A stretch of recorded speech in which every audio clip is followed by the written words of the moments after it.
Assalamualaikum warahmatullahi wabarakatuh. Waalaikumsalam warahmatullahi wabarakatuh. Silakan duduk.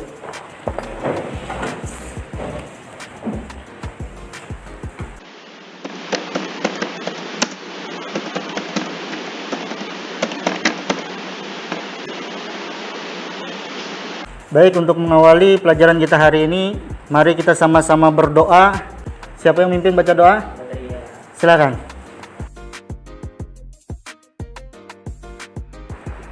Ya, sebelum kita memulai kegiatan pada hari ini, alangkah baiknya kita berdoa. Berdoa dimulai. Bismillahirrahmanirrahim. Allahumma salli wa sallim ala sayyidina Muhammadin wa ala alihi wa sahbihi ajma'in ya arhamar rahimin walhamdulillahi rabbil alamin. Silakan kembali. Gimana kabarnya pagi hari ini? Alhamdulillah sehat semua ya. Baik, Bapak akan mengabsen Abdul Ghani, Aditya Rangga, Muhammad Abizar. Baik, silakan keluarkan buku-bukunya. Hari ini kita akan membahas tentang perjuangan Nabi Muhammad SAW periode Mekah. Ada yang tahu berapa lama Nabi SAW berdakwah di Mekah? Apakah ada yang sudah tahu siapa orang yang pertama kali mati syahid dalam sejarah Islam? Nah, yang pertama kali dalam sejarah Islam mati syahid itu adalah namanya Sumayyah. Sumayyah ya.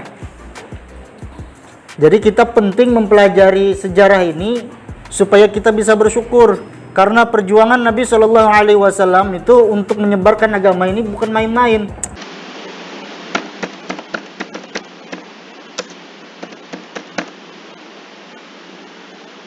Baik, jika kalian menggunakan buku itu halaman 41 sampai halaman 42.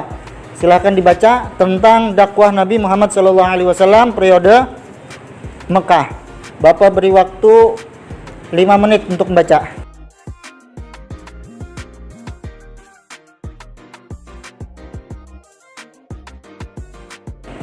Kita akan mengadakan kerja kelompok. Sebelah sana kelompok 1, kelompok 2, kelompok 3, dan kelompok 4. Silakan bentuk kelompoknya masing-masing.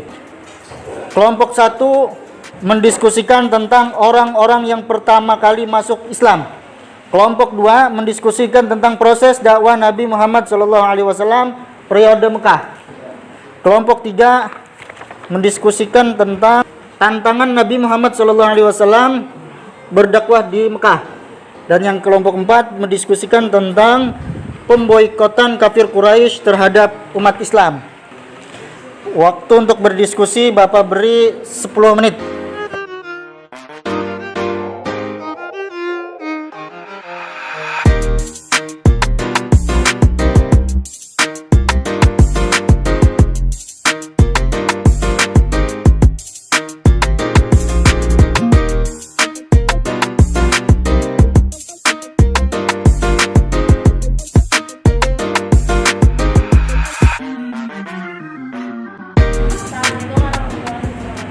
Waalaikumsalam warahmatullahi wabarakatuh.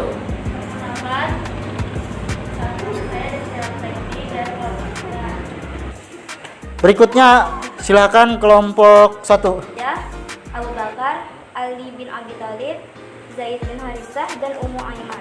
Setelah kita melakukan presentasi tadi, membuktikan bahwa dakwah Nabi Muhammad SAW di Mekah itu luar biasa pengorbanannya. Sekarang Bapak menyiapkan satu video untuk kita tonton.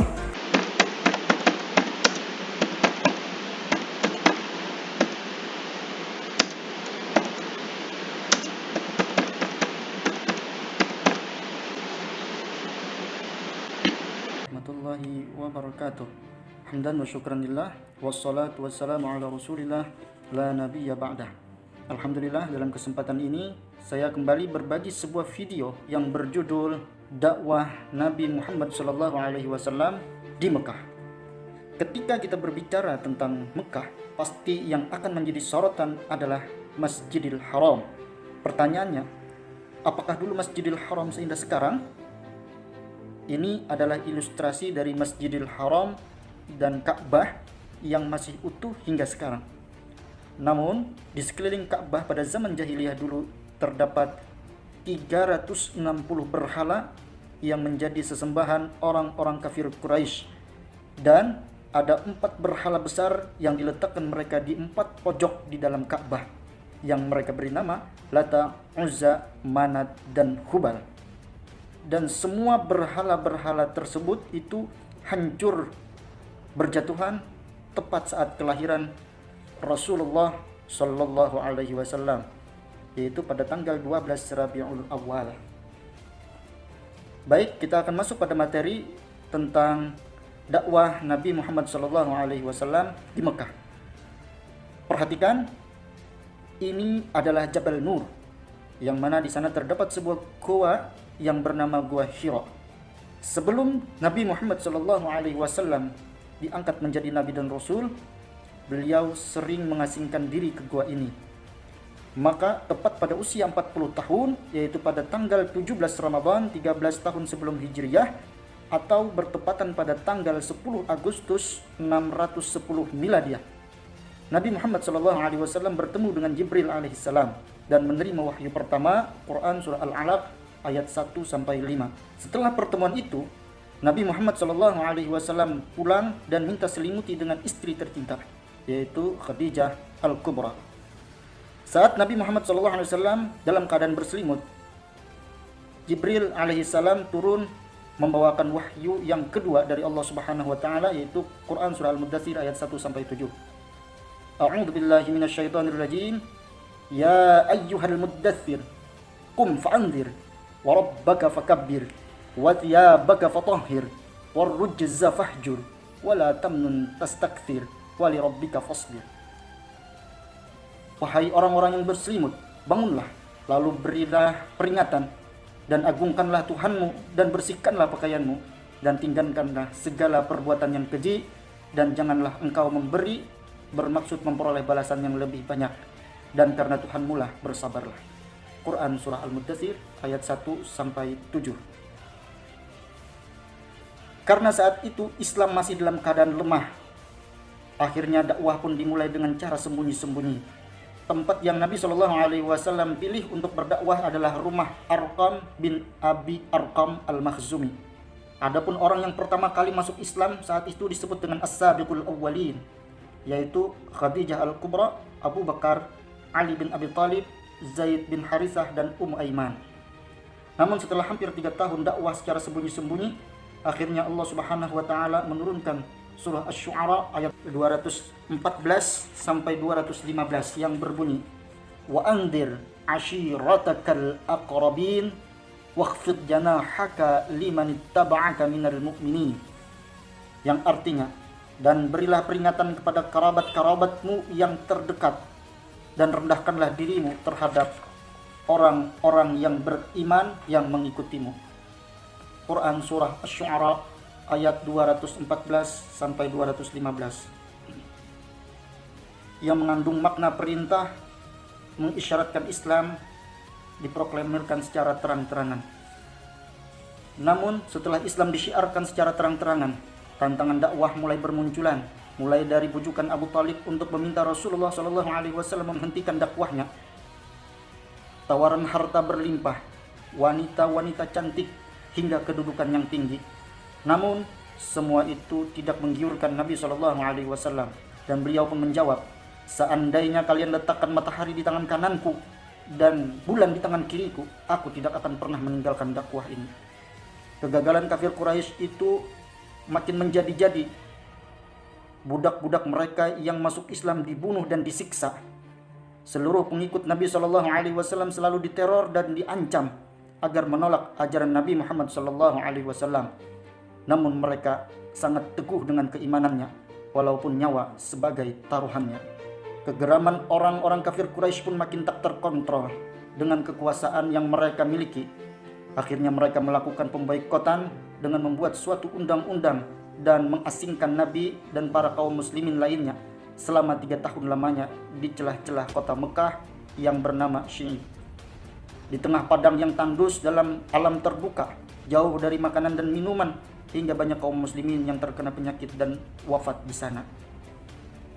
Melihat hal yang demikian, Zubair bin Umayyah, Hisham bin Ammar, Mut'im bin Adi, Abu Bakhtari bin Hisham, dan Zama'ah bin Abu al-Aswad, mereka kasihan dengan siksaan kaumnya terhadap kaum muslimin. Akhirnya mereka datang bermaksud mencabut undang-undang itu, namun lembaran undang-undang itu pun habis dimakan rayap. Yang tersisa hanyalah tulisan Bismikallah. Tidak lama setelah itu Rasulullah SAW ditinggal wafat dua orang yang sangat berharga dalam hidupnya. Hingga saat itu Rasulullah mulai merasakan bahwa Mekah bukan lagi tempat yang tepat untuk beliau berdakwah. Nabi pun berusaha untuk hijrah yang pertama menuju kota Taif bersama anak angkatnya Zaid bin Harithah. Namun kedatangan Nabi di sana disambut dengan lemparan batu hingga tubuh beliau terluka berlumuran darah. Tak lama setelah itu Nabi SAW kedatangan tamu dari Yathrib. Ini adalah awal perjalanan Nabi SAW berhijrah dari Mekah ke kota Yathrib, yang kemudian hari diberi nama dengan kota Madinah. Bagaimana kelanjutan kisahnya? Silahkan nanti simak pada video berikutnya tentang hijrah ke Madinah, sebuah kisah yang membanggakan.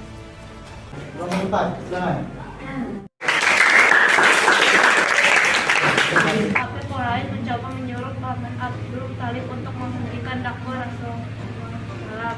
Surah Al-Hijr 15 ayat 94 sampai 95. Dakwah dimulai dengan cara sendiri. Yang pertama sekali sebelum ada orang lain masuk Islam itu adalah istri beliau, Siti Khadijah.